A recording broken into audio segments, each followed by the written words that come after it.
코로나19와 관련된 사항들 이형민 세브란스 병원 진단검사의학과 교수와 함께 짚어보도록 하겠습니다. 네, 어서 어서 오십시오. 오십시오. 예. 다시 또 어제 확진자 보니까 2,000명을 넘었어요. 그럼 지금 추세는 다시 또 내려가나 싶었는데 다시 올라오는 상황이니까 어떻게 봐야 됩니까? 그냥 횡보하고 있다고 보시면 될 것 네. 같은데요. 어제 국내에서 발생한 확진자 숫자가 2,014명이 나왔고, 네. 이제 해외 유입까지 합치면 전체적으로 2,050명이 나왔습니다. 근데 이제 이 숫자는 지난주 8월 31일 날 있었던 확진자 숫자 1,992명에 비해서는 한 100명 정도 증가한 숫자이고요. 네. 그다음에 8월 초부터 중순까지는 계속 2,100명대 정도가 동일 요일 화요일에 나왔었기 때문에 그 숫자랑 비교해 보면은 뭐 약간 감소한 정도, 그 정도 지금 숫자라고 보시면 될 것 같고, 예. 그다음에 이제 주중 총 확진자 발생 숫자를 놓고 보시게 되면은 8월 7일부터 시작되는 주가 한 12,890명 정도 발생을 했었거든요. 네. 그래서 제일 많았었습니다. 그러다가 주중 전체 확진자 숫자는 조금씩 감소하다가 바로 전주에 11,977명까지 해서 1,000명 정도 주중 확진자는 감소했었거든요. 예. 그래서 하루 확진자로 치면 한 100명 정도가 감소한 셈이었었는데, 문제는 이런 것들을 놓고 봤을 경우에는 이제 횡보하는 것처럼 보이지만 가장 큰 문제점은 어디에 있냐면은 이렇게 횡보하거나 약간은 감소하는 것처럼 보이는 게 주로 비수도권 의 추세입니다. 네. 그리고 수도권만을 놓고 봤을 경우에는 서울은 어저께 671명이 나와서 전주에 665명, 그 전주에 677명과 비교를 했을 때 뭐 전혀 감소하지 않은 추세이고요. 그다음에 경기권역은 오히려 전전주 화요일 날 587명이 나왔는데 지난주 화요일 날 639명이 나왔고 어저께 703명이 나왔습니다. 예. 그래서 경기권은 오히려 약간씩 또 증가하는 추세이기 때문에 수도권 전체를 통틀어 놓고 보면은 전혀 감소하지 않거나 또는 약간씩은 증가하는 그런 양상이다 보니까 이 수도권을 중심으로 언제 다시 또 터질지 모르는 그런 상황이라고 보시면 될 것 같습니다. 수도권은 그래도 조금씩 증가하는 느낌인데 비수도권이 좀 감소하니까 그게 횡보로 보이는 그런 착시 현상이 생기는 그런 상황이네요. 네, 맞습니다. 예. 지금 감염 경로 모르는 비율이 36%가 넘었다고 하고요. 그래서 그런지 구미시의 도량 이동 이 지역에서는 집 한 가구당 한 명은 무조건 검사해라 이런 행정명령이 내려져서 오늘부터 11일까지 꼭 지켜야 된대요. 이런 그 행정명령까지 필요한 상황이 된 걸까요?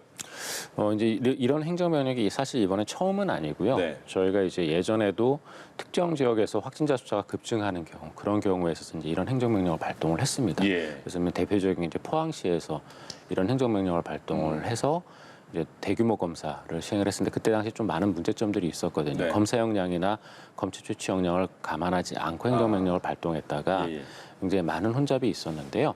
근데 이제 이런 행정명령의 경우에 있어서는 분명히 부분적으로 확진자가 급증했을 경우에는 도움은 됩니다. 네. 도움은 될 수가 있는데, 근데 단 거기에서 저희가 고려를 해야 되는 거는 가급적 검사에 들어가는 시간을 최소로 최단 기간으로 잡고 그 기간 동안에 감염이 그 안에서 더 이상 전파되지 않도록 이동이나 이런 부분들을 좀 적극적으로 줄여야 될 필요가 있거든요. 예. 그래야 이 조치가 효과를 발휘하지 그렇지 않고 전체적으로 진단이 뭐 오래 걸린다던가 검체 채취 역량이 좀 딸려서 또는 그 안에서 검체 채취하고 나서 그 다음에도 또 계속 인적 교류가 그 안에서 벌어진다던가 하면은 사실은 실효가 없게 되거든요. 그러네요. 그래서 그런 몇 가지 조건이 맞아야지만 사실은 이런 대량 진단 검사가 효과를 발휘하기 때문에 예. 그런 부분들에 대한 것들을 다 고려를 하고 그 다음에 시행하는 것이 적절할 것 같습니다. 알겠습니다.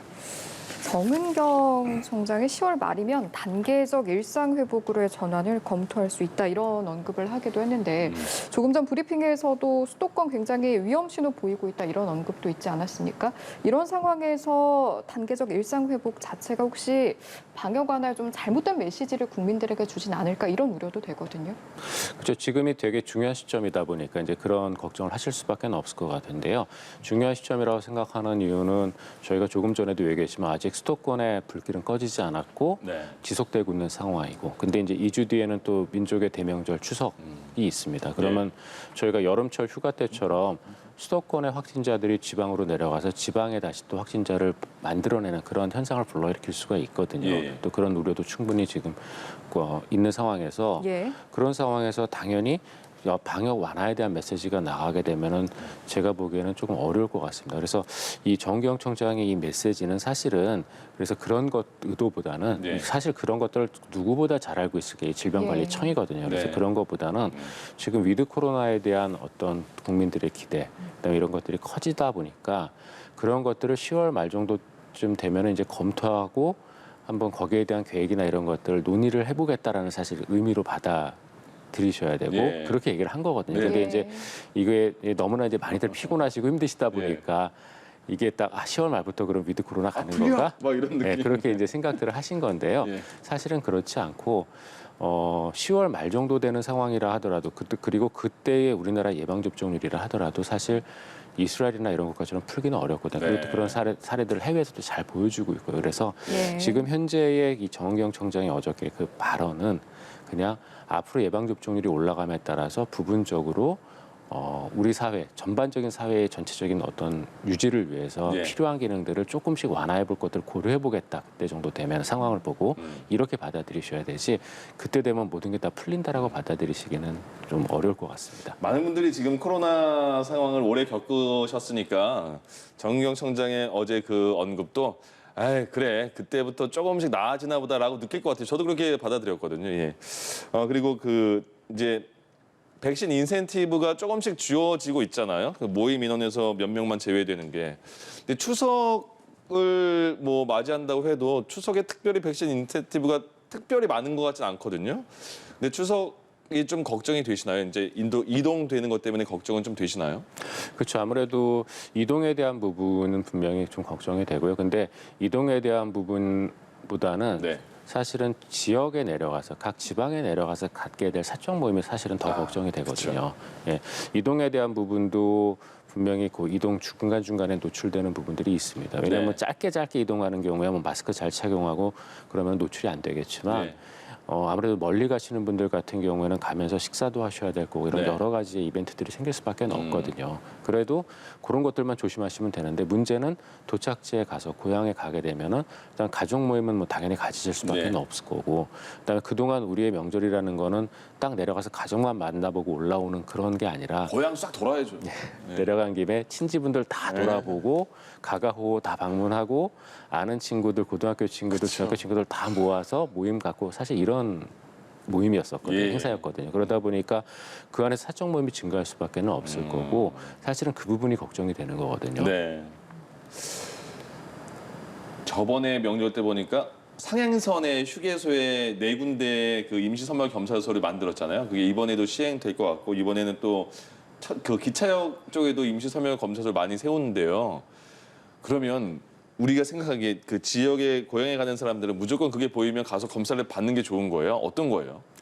효과는 있을 수도 있는데요. 네. 왜냐하면 지금 이제 이 국내 코로나19 그 변이형이 다 델타 변이로 지금 거의 다 통일이 됐거든요. 네. 그러다 보니까 델타 변이 여러 특징들이 있는데 그 중에 하나가 잠복기가 많이 짧다라는 점입니다. 그러다 보니까 이제 어떤 노출이 됐을 경우에 코로나19 양전될 때까지의 시간이 짧고 네. 그다음에 이제 PCR 검사 등을 통해서도 좀 확인이 가능한 부분들이 있어서 어느 정도 도움은 되는데 근데 문제는 그렇다고 뭐 무조건 하실 필요는 없을 것 같다는 생각이 들고요. 네. 본인이 코로나19에 노출될 만한 상황이었다라고 의심이 되는 경우 그런 경우에만 제가 보기에는 검사를 하시는 게 도움이 될 것 같고요. 예. 그다음에 또 한 가지는 이제 이게 상행선 하행선이 있는데 근데 이제 요거를 그 비수도권을 방문한 사람이 올라오면서 이렇게 검사를 하실 때 말씀드렸던 그런 여러 가지에 도움이 되기도 하지만 예. 반면으로는 또 어떻게 보면 지금 코로나19의 진원지는 수도권이거든요. 그러네요. 내려가시는 분들도 내려갈 때 조금은- 받는 것도 필요하네요, 그럼. 네, 주의가 필요할 수도 있기 때문에 그런 부분들에 대해서는 조금 저희가 좀 더 검토하고 그다음에 필요한 분들이 검사 받으시게끔 하실 필요가 있을 것 같습니다. 예. 그리고 우리나라의 변이 바이러스 현황을 좀 보니까 국내 감염 중에 97.3%가 변이 바이러스인데 또 여기서 델타 변이 수치로 들어가 보면 99.3%가 이걸 차지를 한다고 하거든요. 네. 변이 바이러스에도 종류가 굉장히 많은 것을 저희가 이 시간 함께 다뤄왔었는데 그중에 이렇게 한 종류의 변이가 많이 확인되고 있는 게 방역 당국 입장에서는 어떤 조치를 취하기가 더 좋은 부분이 있을까요? 그렇지는 않고요.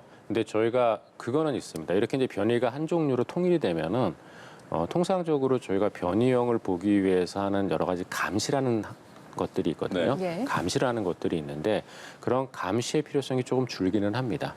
왜냐하면은 이게 변이형이 막 치열하게 바뀌고 있고 그런 경우에 있어서는 어느 유형에 올라가는지에 따라서 그 유형의 특성을 분석을 하고 거기에 대한 대책을 세워야 되기 때문에 예. 전반적으로 이 감시의 물량을 크게 가져가야 되는 부분들이 있거든요. 근데 이렇게 한 종류로 통일이 돼 버리면은 예. 그러면은 사실 이런 대규모의 감시는 사실 이제 더 이상 필요하지는 않습니다. 해봐야 다 똑같이 나올 거거든요. 단 그럼에도 불구하고 저희가 감시를 유지해야 할 필요는 있는데 왜 그러냐면은 이게 이제 그동안 여러 유전형이 지금 계속 변이형들이 바뀌어 왔거든요. 예. 근데 이게 앞으로도 또 바뀔 겁니다. 그러면서 보다 더 전파력이 높은 게 나올 수도 있고 또 한 가지는 이제 우리나라가 예방접종률이 올라가면서 전파력에 의해서도 앞으로 이 변이형의 분포가 영향을 받겠지만 예방접종에 의한 면역력의 유무로도 이 변이형 분포가 앞으로 영향을 받게 될 거거든요. 그래서 한마디로 예방접종에 의한 면역력을 잘 회피하는 애들이 앞으로는 전 세계적으로 유행할 가능성이 있습니다. 예. 그런 유형들이 나올 가능성도 있고요. 그래서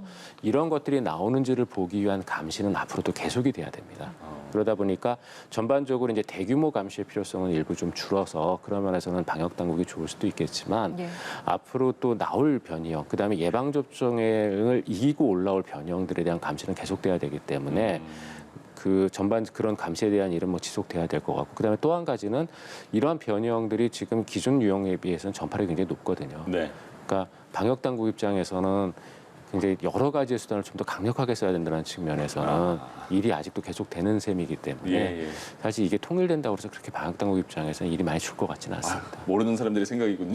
네, 오늘 알겠습니다. 말씀 여기까지 듣도록 하겠습니다. 지금까지 이영민 세브란스 병원 진단검사의학과 교수와 함께했습니다. 고맙습니다. 고맙습니다. 네.